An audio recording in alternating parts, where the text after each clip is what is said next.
Under the blood-orange glow of an Arizona sunset, the desert held its breath. Dust shimmered in the dying light, carrying whispers of old wars and lost promises. In the shadow of broken adobe walls, an old woman stood alone, her shawl drawn tight against the wind that howled through the ruins of what used to be her home. The silence around her wasn't peace. It was the kind that comes after too many have died, and too few remember why. Many years ago, this same stretch of desert had echoed with gunfire and cries white settlers. Soldiers and Apache warriors locked in a cycle of vengeance that no prayer could stop.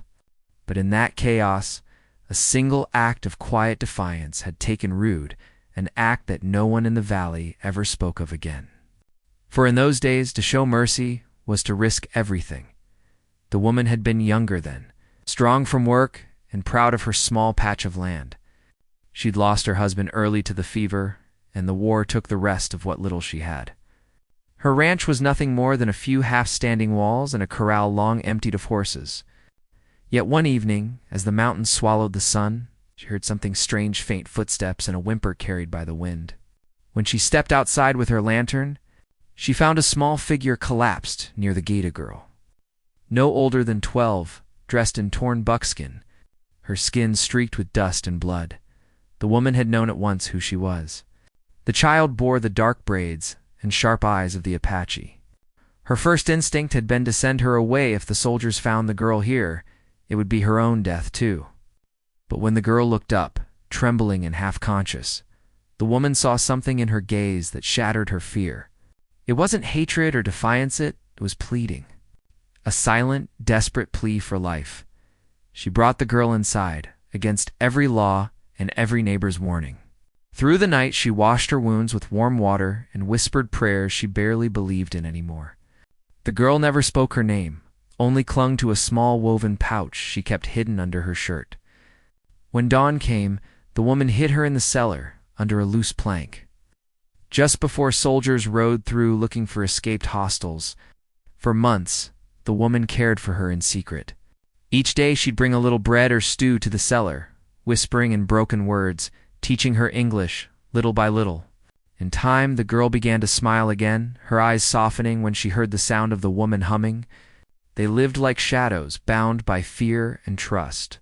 The woman called her little bird, for she had a way of sitting quietly, yet always ready to take flight at the slightest sound. The war dragged on outside, the fighting in the hills, the burning of villages, the hangings in town squares. But in that lonely house, something fragile grew between them. Little Bird began helping with chores at night, grinding corn, mending clothes, tending the tiny garden when the moon was full. Sometimes she'd hum an old Apache tune, the melody haunting yet beautiful, and the woman would close her eyes, wondering what kind of mother once sang that same song to her in another world. But nothing hidden stays buried forever. One afternoon, as the woman was out gathering water, she returned to find footprints by the cellar door, heavy ones. That night, she and the girl fled into the desert, hiding among the rocks and sagebrush as torches glimmered in the distance. By morning, they had crossed the ridge and vanished into the mountains.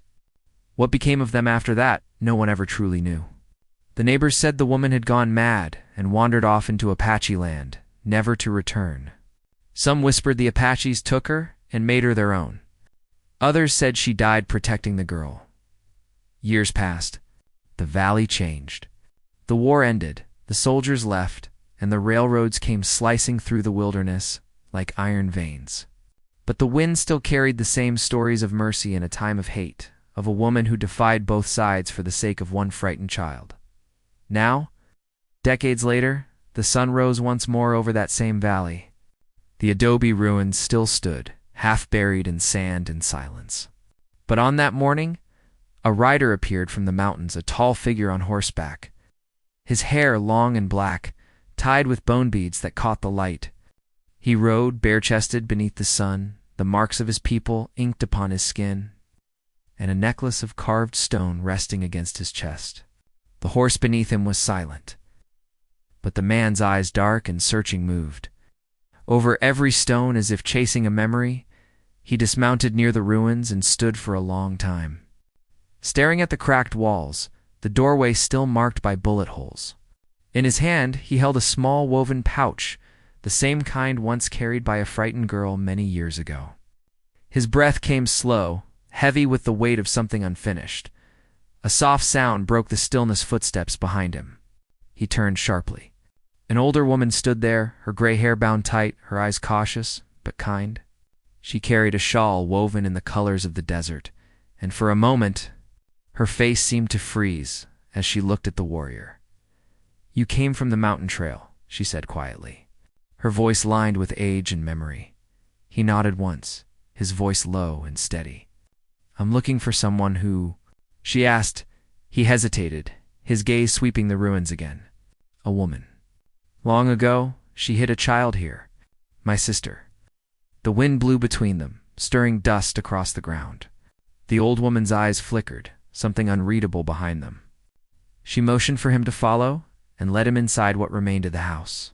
The air was thick with heat and ghosts. "This place holds many secrets," she murmured. "Some are better left where the wind can't reach them." The warrior's jaw tightened. "I came too far to leave with silence." From the shadows of the corner, she lifted an old trunk, its wood split and worn. Inside lay faded cloth, a cracked lantern, and a small, carved figure of a bird with open wings. The warrior's hand trembled as he picked it up. "She called her little bird," the woman whispered.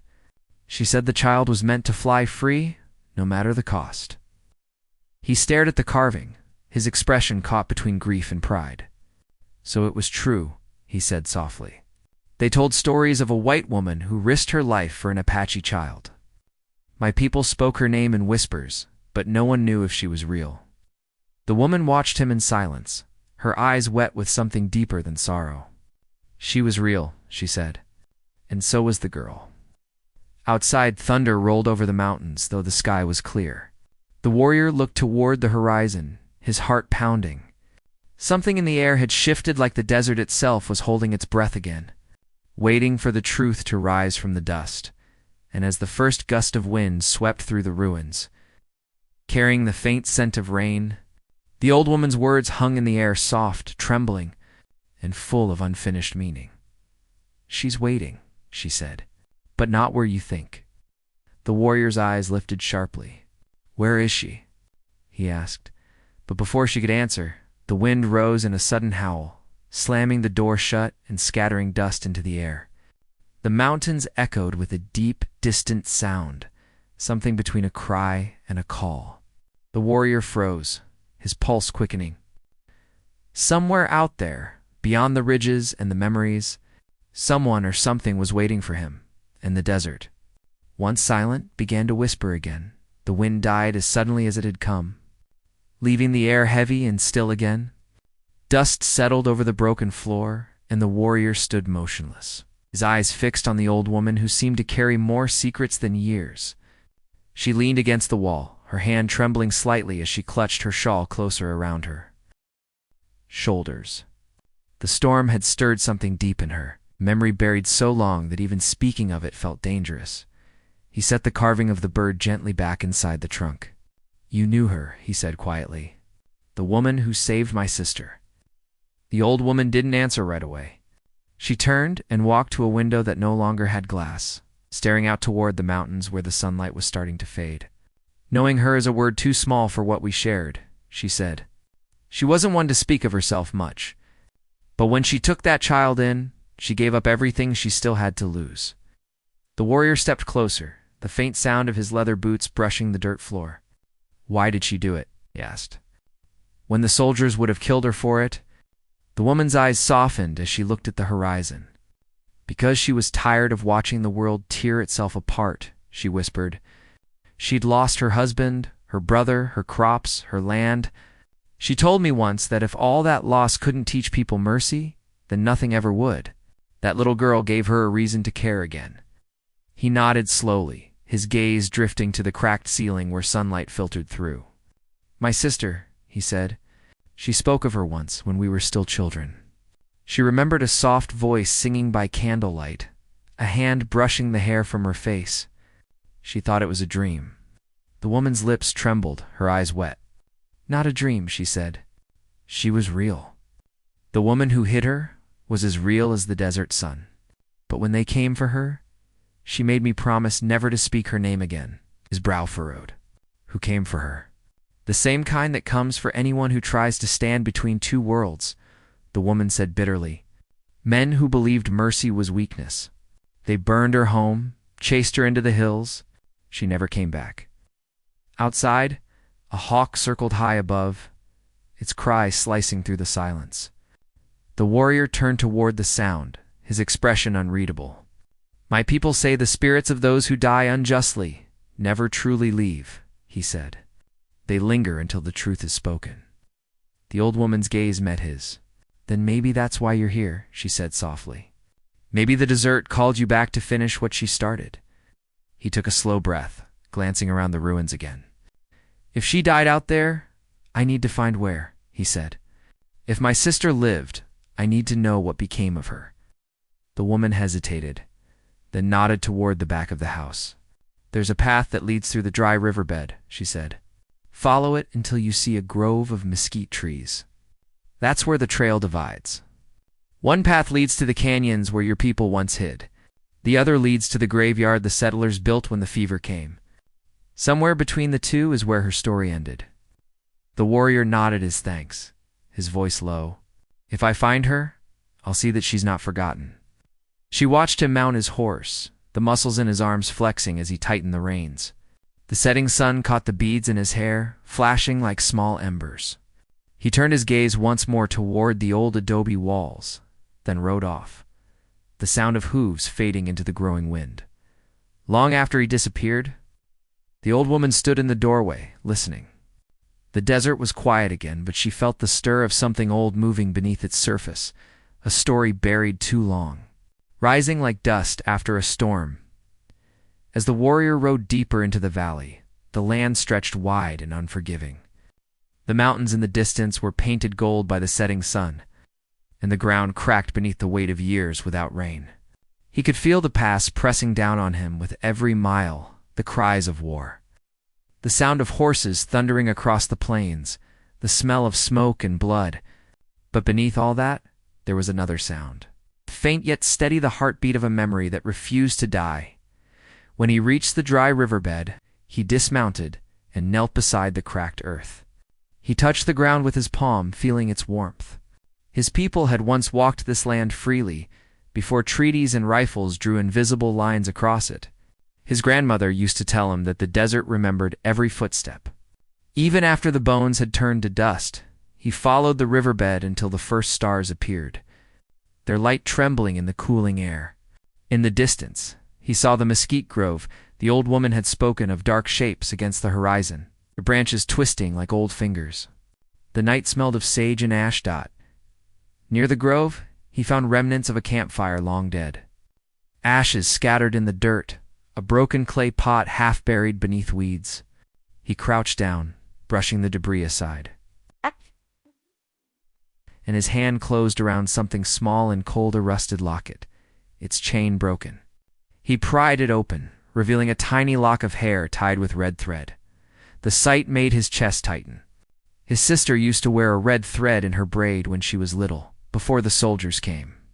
He slipped the locket into his pouch, his mind spinning with questions. Suddenly, sound echoed from the rocks beyond the grove hooves, slow and deliberate. He rose, his hand instinctively reaching for the knife at his belt. Out of the shadows came two riders, their shapes barely visible in the moonlight. Both wore wide-brimmed hats and carried rifles slung across their shoulders. "Evenin'," one of them called out. "Didn't expect to find company out here." The warrior stood his ground. "I'm just passing through," he said. The men exchanged a glance.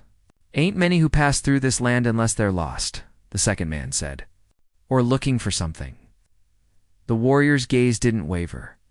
"Maybe both," he replied. The first man leaned forward in his saddle, squinting. "You one of them Apaches from up north?" "We've heard stories about a few still living in the hills." The warrior didn't answer. His silence was enough. The men chuckled, but there was no kindness in it. "Well, if you're hunting ghosts, you came to the right place," one said. "This here's where the old woman used to live. Folks say she went mad hiding one of your kind during the war. Buried her out here. They did. The warrior's jaw tightened. You saw it? The man shrugged. Didn't have to. My pa was with the troop that burned her house. Said she begged them not to shoot. Said there was a child too. They never found her body. Probably died out there in the rocks somewhere. A cold anger burned through him. He took a step closer, his voice low. And your father was proud of that? The man's grin faltered. Wasn't my doing, he said quickly. That's just how it was back then. The warrior turned away, his voice calm but sharp as a blade. Maybe that's why the land still remembers. He walked past them, mounting his horse again. The men didn't stop him. They only watched as he rode into the darkness, the sound of hooves fading behind him. One of them finally spat on the ground. Fool's gonna dig up ghosts, he muttered. But the warrior didn't care for their words. His heart pounded with the weight of what he'd heard. He followed the moonlight deeper into the canyons, where the air grew colder and the wind carried faint echoes of song, soft, mournful, like a lullaby whispered across time. He stopped when he reached a narrow ridge overlooking the valley. There, in the pale light, he saw a cluster of stones arranged carefully, almost like a grave. He dismounted, kneeling beside it. The stones were old, smoothed by years of wind, and at the center lay a piece of cloth faded blue. Torn from a shawl, he brushed the dust from it with gentle hands, his throat tight. The scent of the desert mixed with something faint and familiar, something that pulled at his memory.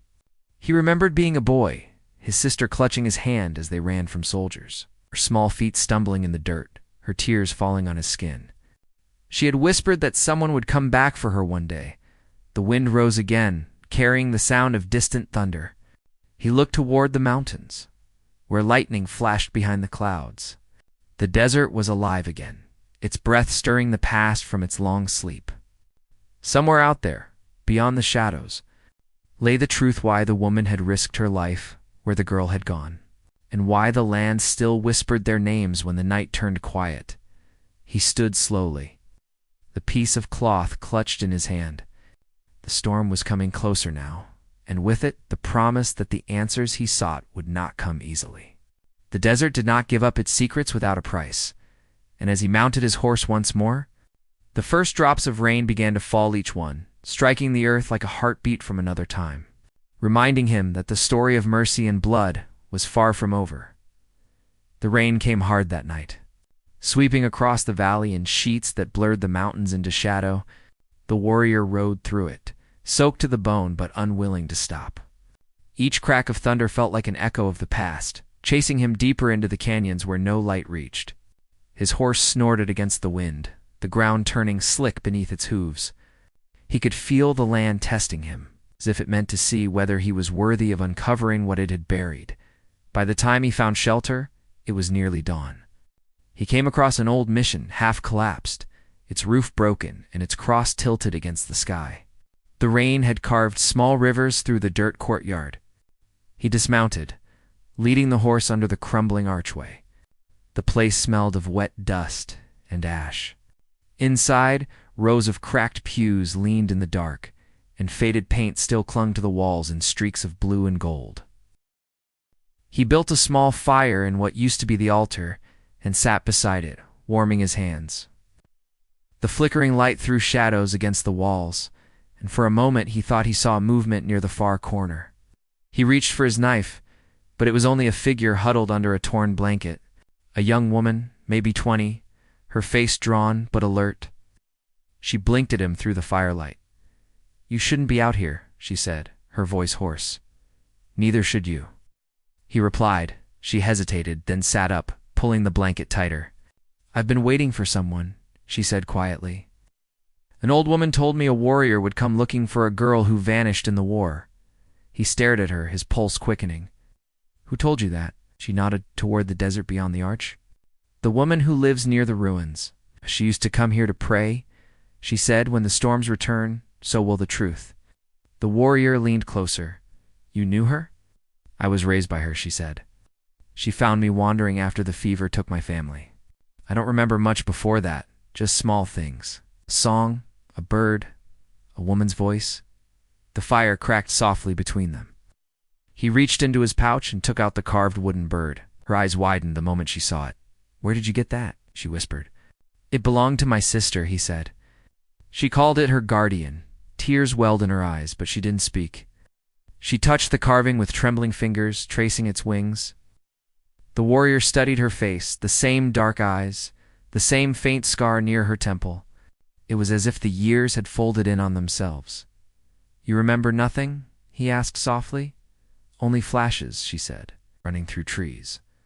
A woman's arms holding me tight. Fire in the sky. I've tried to remember more, but the harder I try, the less it comes." He looked into the flames, his thoughts heavy. "Maybe you were never meant to forget," he said. "Maybe you were meant to survive." She shook her head. "Survival isn't the same as peace. People still look at me like I don't belong to either side." The warrior's gaze hardened. "That's because neither side ever learned what mercy means." The wind howled outside, rattling the doors.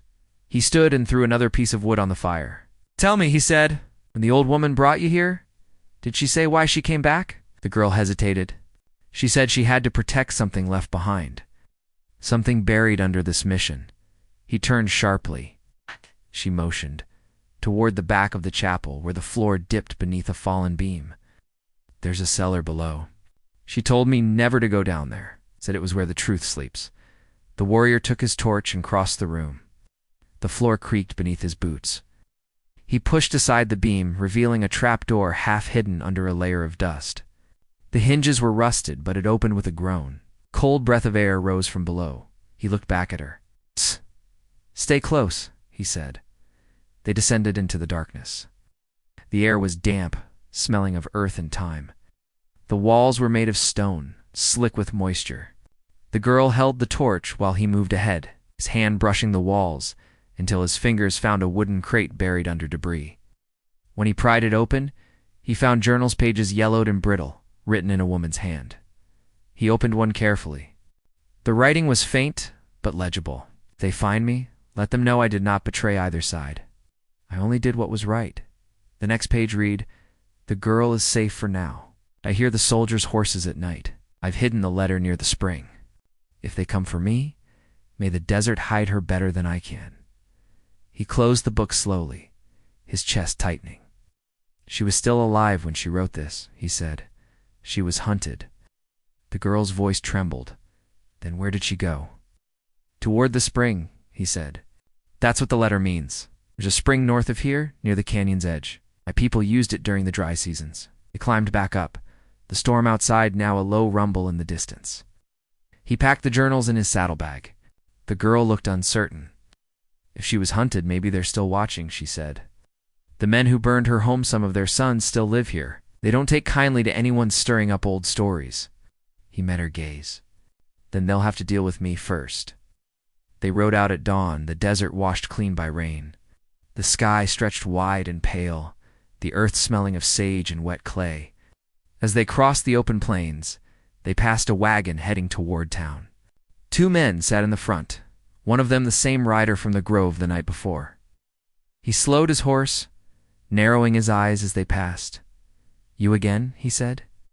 "Didn't think you'd still be wandering around after that storm." The warrior didn't answer, but the girl lowered her head. The man's gaze shifted to her. "You from around here?" "She's with me," the warrior said sharply. The man smirked. "Careful who you ride with, stranger. Some ghosts are better left buried." The warrior's expression didn't change. "And some deserve justice." The man's smile faded. "You're digging into something that got folks killed before? You'd best remember that before you end up joining them." He flicked his reins, and the wagon rolled on, its wheels cutting deep tracks into the wet ground. The warrior watched until they disappeared. "They know," the girl said quietly. "They suspect," he replied. "'Kay, but suspicion is all they have." They reached the spring by nightfall. It was a small pool surrounded by stones, fed by a thin trickle that glowed faintly in the moonlight. The air was cool here, still carrying the scent of rain. The warrior dismounted and searched along the bank, brushing aside weeds and loose rocks. At last, his fingers caught on something buried, a tin box, sealed with wax. He broke it open. Inside was a folded letter, its ink faded, but still clear enough to read. To whoever finds this, know that the child lives. I could not let her die for the hatred of men. They will call me traitor, but I will wear that name if it means she will see another sunrise. I hear them coming. Tell her I loved her like my own." The warrior stared at the words, his heart pounding. He handed the letter to the girl. Her hands shook as she read it, tears slipping down her face. "She meant me," she whispered. "She gave her life for me." Before he could answer, the sound of hooves broke the silence. He turned quickly, grabbing his rifle. Shadows emerged from the rock's 3 riders, armed and moving fast. The girl gasped, "It's them." He stepped in front of her, his voice low and calm. "Stay behind me." The riders circled, their faces hard and familiar. The one in front spoke. "You should have stayed out of it, warrior. This land's done with old ghosts." The warrior's grip tightened on his rifle. "Then why do you still chase them?" The man sneered. "Because some of us still remember what she did. She helped the enemy, and you're here to glorify her. That won't stand." Rain began to fall again, light at first, then heavier. The warrior's eyes flicked between them, reading every movement. The girl's breath came quick and shallow. "You don't understand," she cried. "She saved me. She saved a child." "Doesn't matter," the man growled. "Traitor's still a traitor." The warrior took a step forward. "Then you've learned nothing from the blood you already spilled." Thunder cracked overhead, echoing through the canyon. The men tightened their grips on their rifles, and the tension thickened like the air before a lightning strike. The warrior's horse shifted nervously, its breath steaming in the cold. The girl clutched the letter to her chest, the ink bleeding under the rain. She could feel history repeating itself, the same hatred, the same fear. Only this time, she wasn't the one hiding. As lightning flashed across the sky, the warrior raised his head, eyes steady and unflinching. The past and present had finally collided, and the storm that followed would decide whose story the desert would keep and whose it would finally bury. The rain fell harder, slicing through the air like cold needles as the 3 riders circled the warrior and the girl. Thunder rolled low across the mountains, shaking the earth beneath their feet. The warrior stood still, his face calm, but his body tense, like a bow drawn to its limit. He had faced danger before, bushes, raids, storms that swallowed whole villages. But this felt different. This was not just about survival. This was about truth, and truth had always demanded blood. The lead rider dismounted first, boots sinking into the mud. His hand rested casually on his revolver, but the way he shifted his weight betrayed his nerves. "You're standing on cursed ground," he said. "Best thing you can do is ride back where you came from." The warrior's voice was steady. "The only curse here is the one left by men who forgot their souls." The man smirked. "You talk like a preacher. Shame your kind never learned to build churches." The warrior didn't answer. He kept his eyes locked on the man's movements, reading every twitch, every breath. Behind him, the girl gripped the letter tighter, her heart hammering in her chest.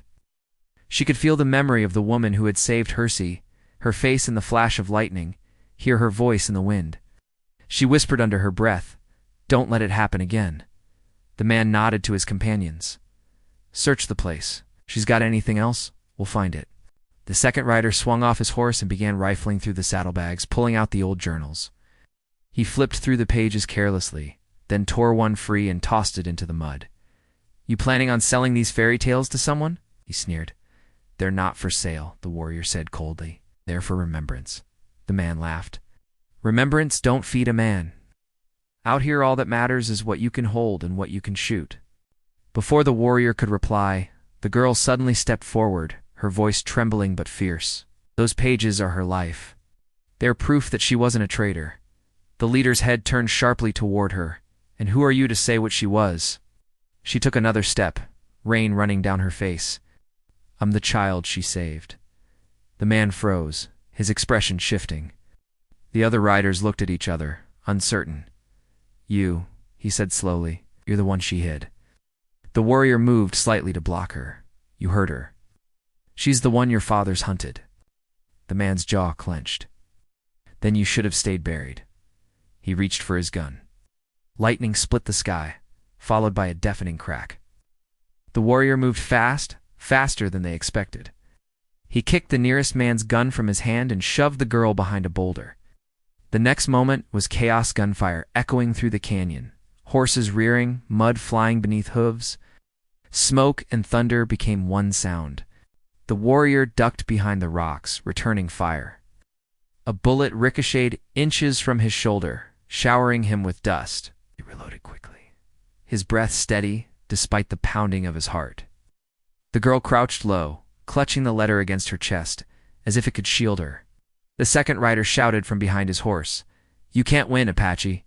There's 3 of us, and only 1 of you." The warrior's voice carried through the rain. "You forget who taught your fathers to track these canyons." He fired again, and the man's hat flew off as the bullet grazed his arm. The man cursed, falling back, blood mixing with the rain. The leader barked orders, motioning for the others to spread out. "He's cornered. Move in." The girl crawled closer to the warrior. "We can run," she whispered.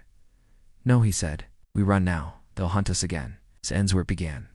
He rose from cover, firing 2 quick shots that forced the riders back. One horse bolted, throwing its rider into the mud. The warrior dashed forward, seizing the moment, tackling the fallen man before he could reach his weapon. They struggled, rolling through the dirt, the rain making the ground slick.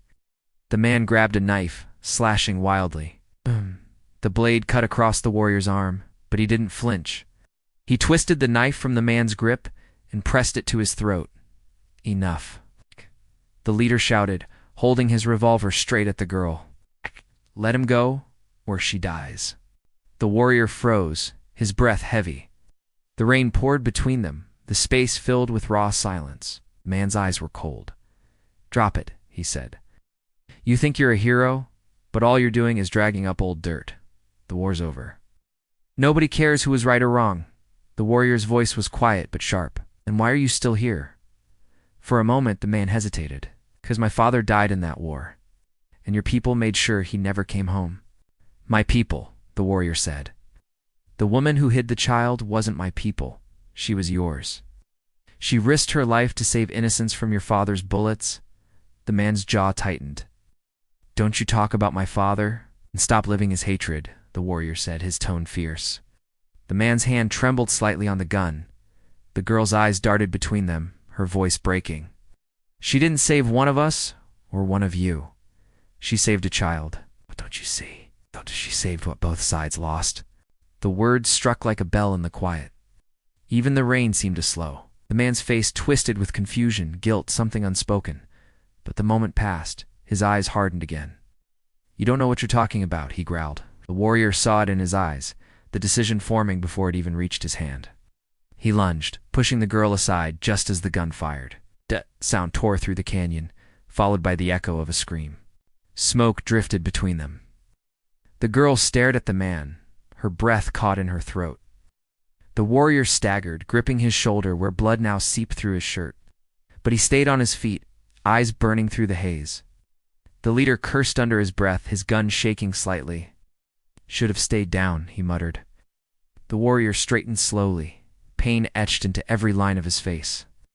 "You can't kill what's already part of this land," he said. Before the man could react, the wounded rider who'd fallen earlier suddenly shouted, "Enough. We came here for answers, not to die for ghosts." The leader turned on him, furious. "You shut your mouth?" But the man shook his head. "You think I want my boy growing up hearing the same lies my father told? Look around. Now the land's dry, the mines are empty, and all we've got left are stories that turned us into monsters." The warrior watched, breathing hard. The thunder rolled again, but now it felt different, closer, heavier. The canyon walls echoed with the storm's fury, as if the desert itself was listening. The girl moved closer to the warrior, whispering, "We have to go, now." He nodded, wincing as he mounted his horse. The second rider stepped aside, lowering his gun. "Go," he said quietly, before he changes his mind. The warrior met his eyes for a brief moment. There was no victory, there only understanding. He helped the girl onto the horse behind him, and they rode off into the storm, leaving the men behind in the rain. They rode hard through the night, the rain blurring everything into shades of gray. The warrior's wound throbbed, but he didn't slow down. The girl clung to him, her face buried against his back. Each mile felt heavier, as if the desert itself were weighing their choices. When the storm finally eased, they reached a small plateau overlooking the valley. Below them, the first light of dawn crept across the horizon. The warrior dismounted, holding his shoulder, and helped the girl down. "This is where it happened," he said quietly. "This is where the soldiers chased her." The ground was littered with old bones and rusted metal, half buried under years of sand. He knelt, brushing the dirt away until the outline of a small cross appeared weathered and barely standing. The girl knelt beside him, tears sliding down her cheeks. "She's here," she whispered. He nodded. "Her spirit has never left." The wind shifted, carrying the faint scent of rain and sage. The girl opened the letter again, her voice trembling as she read the last lines aloud. "If she ever returns, tell her not to hide anymore. Tell her she belongs to both the sky and the earth." A shiver ran through her as she folded the paper. Behind them, far in the distance, a single figure on horseback appeared along the ridge. The warrior's hand instinctively went to his knife. The girl turned. "Who is that?" He squinted against the rising sun. The rider moved slowly, a silhouette against the light. There was something hauntingly familiar in the way the figure sat still, as if they were waiting. Neither of them spoke. The wind carried a low hum, almost like a woman's voice singing an old tune. The same tune the warrior's sister once whispered when she was afraid. The same tune that had echoed in the ruins.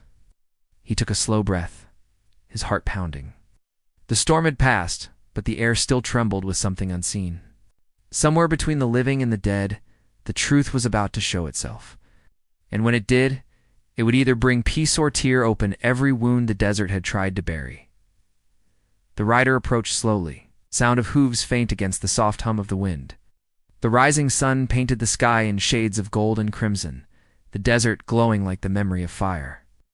The warrior stood tall beside the girl, his hand resting on the hilt of his knife, but something deep within him whispered that the danger was gone. The figure on horseback drew closer until their face came into view, a woman, aged and lined by time, her silver hair braided and her eyes steady and calm.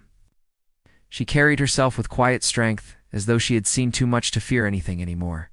The girl's breath caught. "It's her," she whispered. "The old woman from the ruins." The warrior felt a strange weight lift from his chest. Ow. The woman dismounted slowly, her boots sinking into the sand. She looked at them both, her gaze resting longest on the girl. "So you found her," she said softly, "the one she died to protect." The warrior nodded. "We found more than that. We found her truth." The woman smiled faintly, though sorrow still clung to her face. "The truth doesn't rest easy in this land.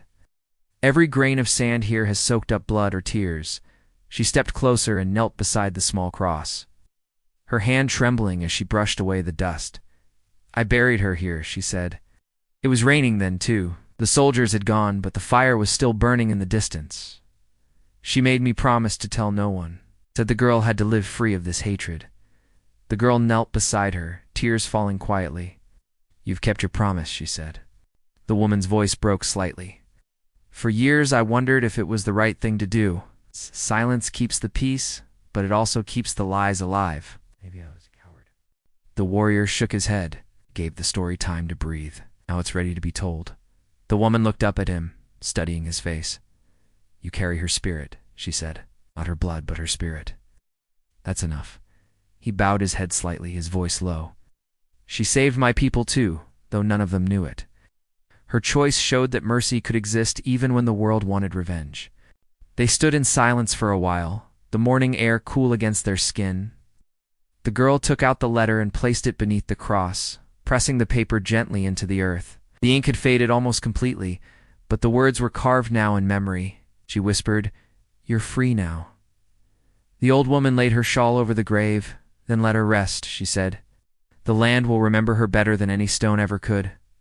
The warrior turned toward the ridge, his gaze sweeping the horizon. Far in the distance, he could still see the men who had hunted them, their silhouettes now just shadows fading into the desert.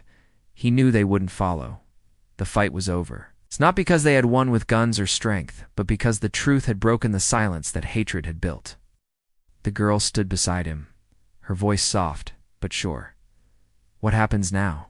He took a deep breath, feeling the warmth of the sun on his face. "Now you live. You carry her story, and you make it mean something." She looked at him, uncertain. "I don't know how." "Start by forgiving," he said. "It's not for them, but for yourself. Forgiveness is the only thing that can grow in this kind of soil. She nodded slowly, the weight of years lifting from her shoulders. The warrior's wound still bled faintly. The bandage darkened with rain and dirt, but he didn't seem to notice. The pain was part of the story now, a reminder that peace never comes without cost. The old woman gathered her things, her movements slow and deliberate. "There's an old cabin near the foothills," she said. "It's falling apart, but it's still standing. It belonged to her once. If you want, I can take you there." The warrior nodded. "Go." They rode together through the quiet valley, the morning sun drying the last of the storm's tears. The land looked cleaner now, renewed, as if the desert itself had been waiting for this moment. When they reached the foothills, the cabin appeared just as the woman had said, weathered and cracked, but standing proud against the endless wind. The girl dismounted and walked slowly toward the door. The hinges creaked as she pushed it open.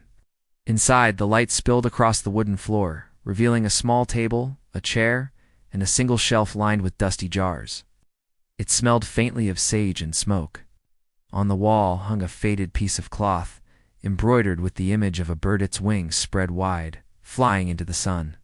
The girl's breath trembled. "She called me a little bird," she whispered.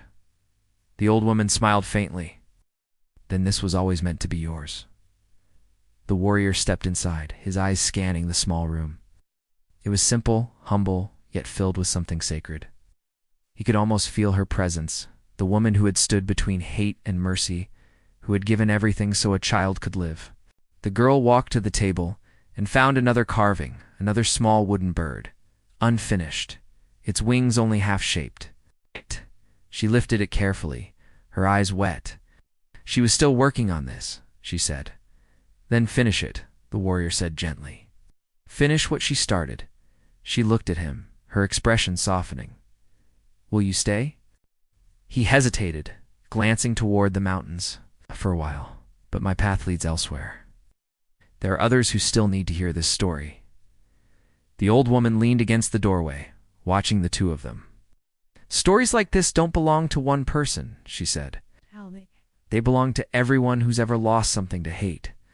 The day passed slowly. The warrior helped mend the cabin walls while the girl cleaned and lit a small fire inside. The air filled with warmth and the smell of wood smoke. When the sun began to set again, painting the horizon in deep red and gold, they sat together in silence. The girl held the unfinished bird in her hands. "Do you think she knew?" she asked. "That saving me would change everything?" The warrior looked into the fire, his voice steady. "I think she hoped it would. That hope was enough." The wind outside shifted, carrying a soft sound through the air, a woman's voice, distant and tender, singing an old tune. The same melody the girl had hummed as a child. The same one the warrior's sister had remembered. They all looked toward the door, but there was no one there. Only the wide desert, glowing under the last light of day. The old woman smiled faintly. "She's gone home," she said. The warrior stood and stepped outside, the sand cool beneath his boots. He looked out over the valley, now quiet and peaceful. The scars of fire and war were still there, but the land seemed to breathe again. The world had not forgotten, but it had forgiven. He turned back toward the cabin. Inside, the girl was carving the small bird, her movements patient and precise. Each stroke of the knife carried love instead of fear, healing instead of hate. The old woman sat nearby, humming softly, the firelight dancing on her face. The warrior smiled faintly. For the first time in years, he felt something close to peace. He mounted his horse, ready to leave when morning came, but he knew he wouldn't be leaving the story behind. It would travel with him, carried by the wind, told around fires, whispered to children so they'd remember what mercy looked like. When night fell, the desert grew still again, the stars bright and endless. Somewhere beneath them lay the grave of a woman who had chosen kindness over safety, love over fear. Her name was lost to time, but her legacy lived on in those who refused to forget her courage. As dawn broke over the valley, a single hawk soared above the canyon, its wings catching the light. The warrior watched it rise higher, his heart steady. The girl stepped outside, the wooden bird finally complete in her hands. She looked up at him and smiled, and in that moment, the past and the present met the child and the protector, the mercy and the memory. The warrior nodded once, then turned his horse toward the mountains. Behind him, the cabin stood in the morning light, its smoke rising gently into the sky. The desert was quiet again, but not empty, was alive with forgiveness, with remembrance, and with the faint echo of a woman's song carried forever by the wind.